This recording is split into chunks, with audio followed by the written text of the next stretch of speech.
Katuyan. Katuyan eh, katuyan. Kam. Oh, datin ako na.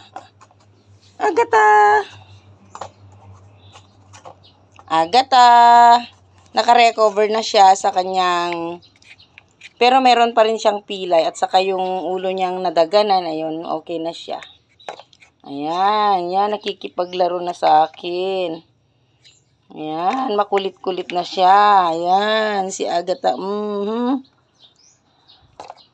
Tinuturuan ko siyang tumait saka umihi sa labas para hindi niya ihian ang kanyang higaan.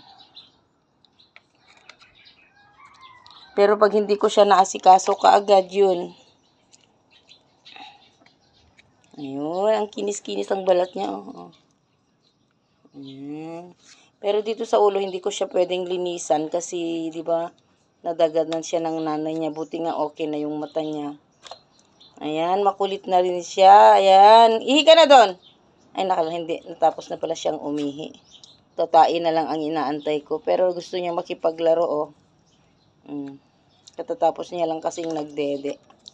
Makulit-kulit na rin siya. Oh, sige na, punta ka na doon.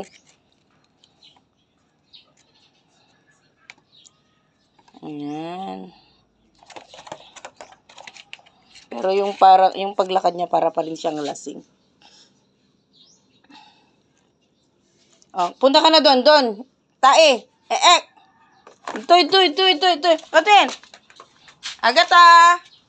Uy. Agata. Kam. Agata.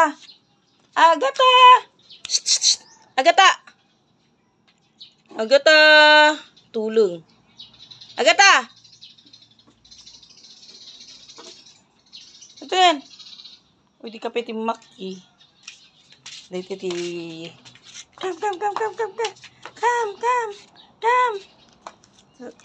Tinuturuan kong siyang tatae dito sa may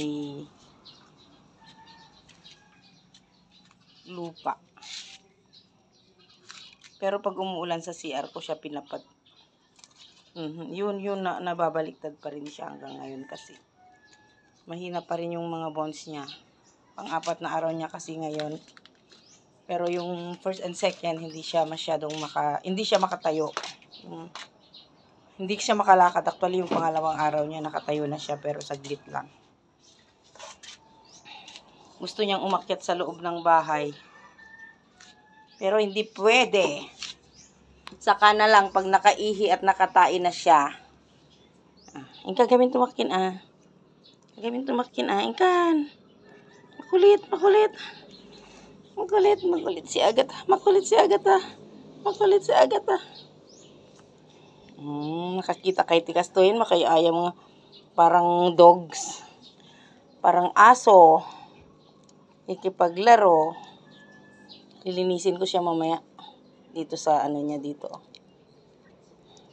Madungi sa dede. Saka marami pa rin siyang scratch. Kaya hindi ko siya nililinisan. Ayan, natutumba pa rin siya kahit. Pero at least kahit papaano nakakatakbo na rin siya. Hindi na kagaya nung isa. Kasi ang alam ko yung paa niya noon na. Pero ang alam ko itong isang paa niya may diferensya. Pero hinihilot-hilot ko po siya. Ayun, yung talagang pa rin siya parang lasing kong maglakad.